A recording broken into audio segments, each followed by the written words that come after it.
सोचिए, क्या सच में एक दिन, सिर्फ एक दिन, किसी की पूरी जिंदगी बदल सकता है? मशहूर स्पीकर जिम रॉन के हिसाब से हाँ, बिल्कुल हो सकता है। और ये सब शुरू होता है बस एक छोटे से बदलाव से, सोचने के तरीके में एक बदलाव से। तो चलिए आज उनकी इस कमाल की जर्नी को समझते हैं और देखते हैं कि हमारे लिए इसमें क्या सबक छिपा है। सुनने में ये बात बड़ी सीधी सी लगती है ना, लेकिन यही वो एक लाइन थी जिसने जिम रॉन की पूरी जिंदगी पलट कर रख दी। अगर आप बदलेंगे तो आपके लिए सब कुछ बदल जाएगा। ये सिर्फ एक वादा नहीं है, ये एक चैलेंज है, एक चुनौती। चलिए जरा और गहराई से समझते हैं कि आखिर इस एक सोच में इतनी ताकत है कहां से। हर बड़ी कहानी की एक शुरुआत होती है और जिम रॉन की कहानी शुरू हुई जब वो 25 साल के थे। अब देखिए, 25 साल की उम्र ऐसी उम्र होती है जब लगता है कि सब कुछ पटरी पर होना चाहिए, लेकिन असल में उनके लिए कुछ भी ठीक नहीं चल रहा था। ये कहानी है मेहनत करने के बावजूद पीछे रह जाने की। सिर्फ 25 साल के थे और जिम रॉन पूरी तरह ब्रोक थे, दिवालिया। और ये सिर्फ पैसों की तंगी नहीं थी, नहीं, ये था उम्मीदों का टूटना। उन्हें कोई रास्ता ही नहीं सूझ रहा था। मतलब एक ऐसी जगह आकर फंस गए थे जहां से बाहर निकलना नामुमकिन सा लग रहा था। और यहीं पर ना एक बहुत जरूरी सबक छिपा है कि सिर्फ कड़ी मेहनत करना ही काफी नहीं होता। सोचिए, रॉन दिन रात मेहनत कर रहे थे, लेकिन हाथ में क्या आ रहा था? जेब में चंद सिक्के, बैंक खाली, लेनदार अलग फोन कर रहे थे और परिवार से किए वादे वो भी टूट रहे थे। वो एक ऐसे जाल में फंस चुके थे जहां जितनी ज्यादा मेहनत करते उतना ही और पीछे चले जाते। और फिर ठीक उसी वक्त उनकी किस्मत ने एक ऐसा मोड़ लिया जिसने सब कुछ बदल कर रख दिया। उन्हें एक मेंटोर मिला, और ये कोई इत्तेफाक नहीं था, ये एक ऐसी घटना थी जिसने उनकी जिंदगी की पूरी दिशा ही बदल दी। जरा इस टाइमलाइन पर नजर डालिए। सिर्फ 6 साल के अंदर रॉन दिवालिया होने से करोड़पति बन गए। अब ये कोई जादू या चमत्कार नहीं था, ये नतीजा था उन 5 सालों की सही मेंटरशिप का। पैसा तो वो तो बस एक बाय प्रोडक्ट था, एक नतीजा। असली बदलाव तो उनके अंदर हुआ था। तो सवाल यह है कि आखिर मिस्टर शॉफ ने उन्हें ऐसा क्या सिखा दिया? कोई बिजनेस का सीक्रेट फॉर्मूला था क्या? नहीं, बिल्कुल नहीं। वो था एक बहुत ही सिंपल लेकिन उतना ही गहरा विचार, एक ऐसी चाबी जिसने सफलता के सारे ताले खोल दिए। और यही वो फंडामेंटल शिफ्ट था। रॉन ने बाहर की दुनिया के बदलने का इंतजार करना छोड़ दिया।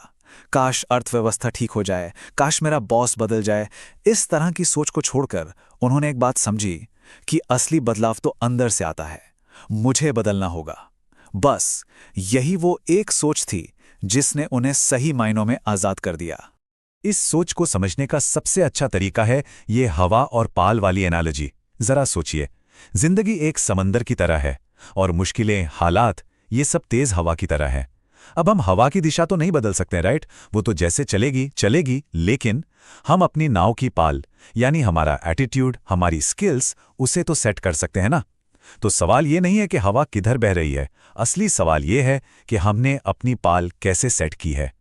तो ठीक है, फिलॉसफी तो एकदम क्लियर है, खुद को बदलो। पर इसका असली मतलब क्या है? मतलब इसे प्रैक्टिस में कैसे लाएं?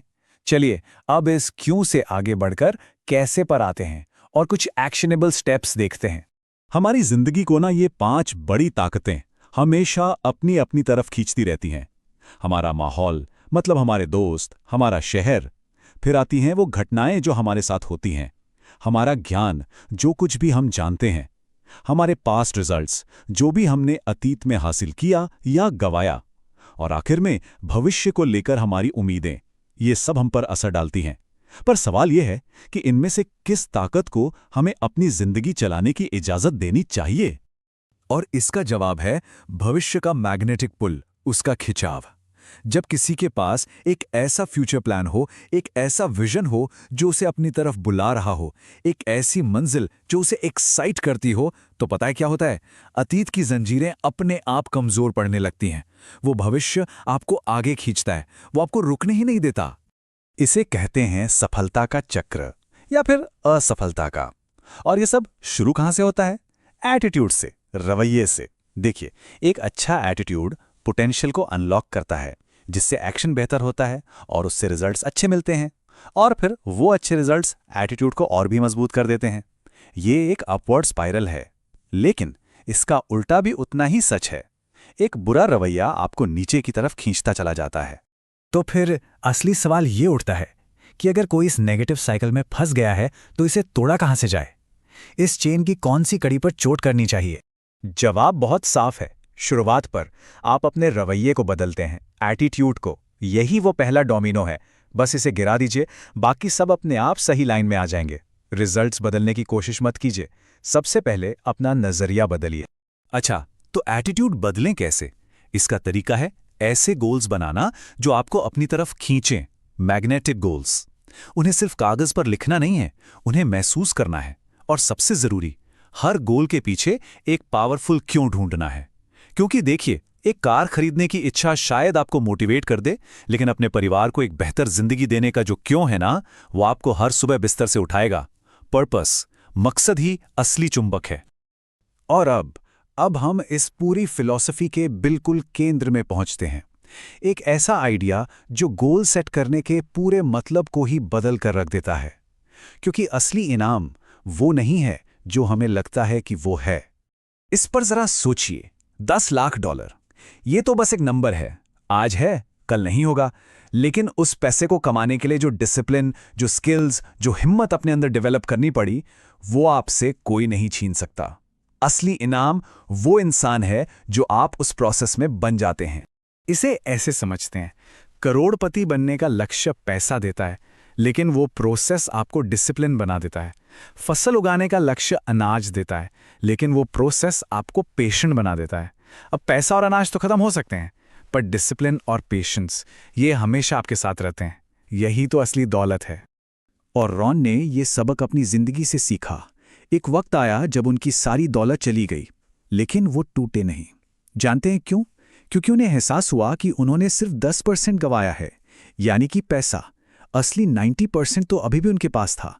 उनका कैरेक्टर, उनका ज्ञान, उनका एक्सपीरियंस। और उसी 90% के दम पर उन्होंने सब कुछ दोबारा खड़ा कर लिया। तो इस पूरी बातचीत का सार क्या है? यही कि किसी की सबसे बड़ी एसेट उसका घर, कार या बैंक बैलेंस नहीं होता। सबसे बड़ी संपत्ति वो इंसान खुद है। और इस संपत्ति को बनाने का तरीका क्या है? लक्ष्य तय करना और उन्हें हासिल करने के प्रोसेस से गुजरना। तो अब एक सवाल अपने आप से पूछने का है। आज जिस रास्ते पर हम चल रहे हैं, जिन आदतों के साथ जी रहे हैं, जिस सोच के साथ आगे बढ़ रहे हैं, अगर कुछ भी न बदला जाए तो यही रास्ता अगले 10 साल में हमें कहां ले जाएगा? क्या ये वही मंजिल है जहां हम सच में पहुंचना चाहते हैं? जवाब हम सबके अंदर ही है।